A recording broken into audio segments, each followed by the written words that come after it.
Buntis ANG kapatid KSA fiance KAT gusto niyang tumira SA, forever home namin. Pero hindi niya alam, isang patibong ING papasukan niya. Ang pagtuklas, ang susi at ang kataksilan. Iyon ang dapat na pinakamasayang araw ng buhay ko.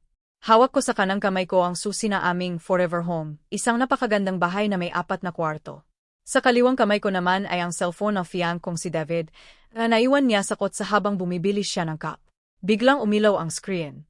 Isang message mula sa nakababata kong kapatid, si Leah. Baby, nakuha niyo na ba yung susi? Excited na ako. Kailangan na nating sabihin kay Ete ang totoo. Gusto kong doon lumaki ang baby natin sa bahay na yan. Nanlamig ang buong katawan ko. Parang huminto ang pagtibok ng puso ko. Binuksan ko ang message thread at doon bumungad sa akin ang lahat. Ang mga palihim nilang pagkikita, ang mga larawan na ultrasound at ang plano nilang paalisin ako sa bahay kapag kasal na kami ni David para si Leah ang makitira doon. Sa araw na nakuha ko ang susi ng pangarap kong bahay, nalaman kong ang lalaking papakasalan ko at ang kapatid na minahal ko ng buong buhay ko ay nagtaksil sa akin. Bumalik si David sa kotse na may dalang cup at malaking ngiti.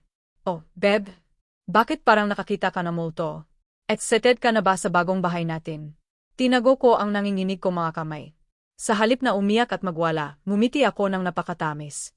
Baby, sagot ko. Excited na ako. Perpekto ang bahay na ito para sa atin. Sa sandaling iyon, nagbago ang plano ko. Hindi ako iyak. Magtatayo ako ng patibong. Ang setup, ang pagpapanggap at ang pera.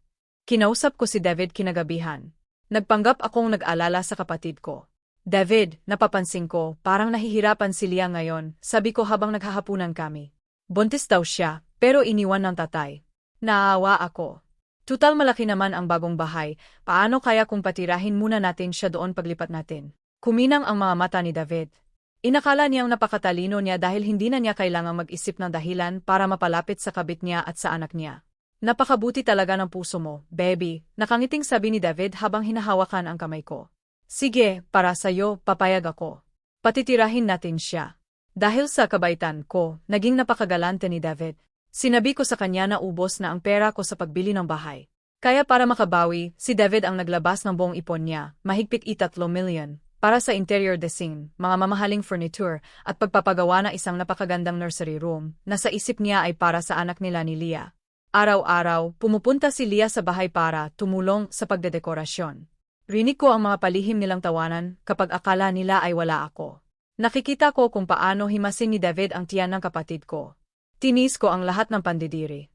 Hinayaan ko silang ubusin ang pera ni David sa pagpapaganda ng bahay. Dahil may isang maliit na detalyeng hindi nila alam. Ang bahay ay binili bago kami makasal, gamit ang pera mula sa trust fund ko. Nakapangalan ang buong titulo at lupa sa isa at tanging pangalan ko lang. Wala ni isang sentimong inilabas si David sa pagbili ng bahay, puro lang siya sa renovation. Sa batas, ang bahay ay 100% na pag-ari ko. Ang araw ng paglipat, ang patibong. Dumating ang araw ng paglipat. Nag-organisa ako ng isang malaking housewarming party.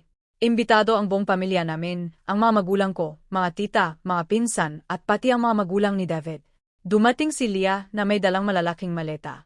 Nakasuot siya ng fitted na damit para i-display ang lumalaki niyang tiyan. Umasta siya na parang siya ang may bahay.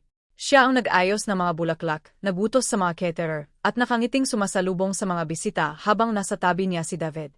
Nang makumpleto na ang lahat ng bisita sa sala, kumuha ako ng mikropono.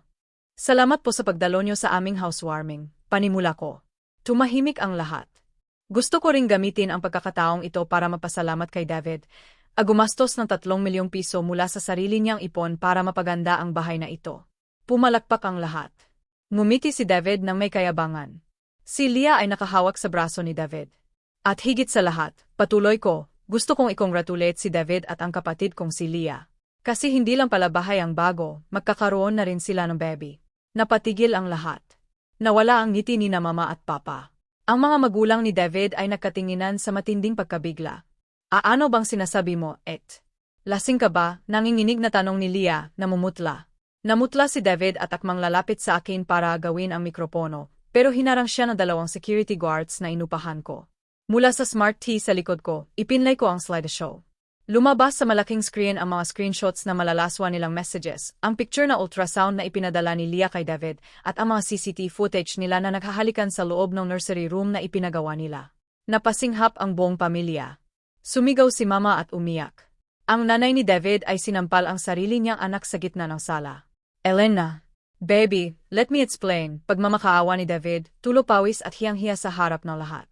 No need to explain, David, malamig kong sabi. Kinuha ko ang engagement ring ko at ibinato sa mukha niya. At dahil inamin niyo sa messages niyo na gusto niyong tumira dito at palayasin ako, inunahan ko na kayo. Naglabas ako ng isang legal na dokumento at inihagis ito sa kanila. Ito ang titulo ng bahay. Nakapangalan lang ito sa akin. Wala tayong kasal, kaya wala kang karapatan sa kahit anong conjugal property. Ang 3 milyon na ginastos mo para sa mga gamit at renovation. Salamat sa donation. Ang ganda ng nursery. Hindi pwede yan, sigaw ni David, lumuluhod at umiyak. Ubos na ang pera ko. Nilagay ko lahat na ipon ko sa bahay na to dahil akala ko bahay nating dalawa. Ete, parang awa mo na. Bantis ako, iyak ni Leah, pilit na lumalapit kina Mama pero itinuon ng mga magulang namin ang kanilang likod sa kanya dahil sa matinding kahihiyan at galit. Bantis ka nga, pero hindi sa bahay ko ipapanganak yan, sagot ko. Tumingin ako sa mga security guards. Palabasin niyo na sila. You have exactly 10 minutes para bitbitin ang mga maleta mo, Leah. At ikaw David, umalis ka na bago ako tumawag ng pulis para sa trespassing. Ang huling halakhak. Umiyak at nagsisigawan silang pinalayas ng mga gwardiya sa mismong araw na inakala nilang nanalo sila. Ang buong pamilya ay sumumpa na hindi na sila tatanggapin dahil sa ginawa nilang kawalanghiyaan sa akin.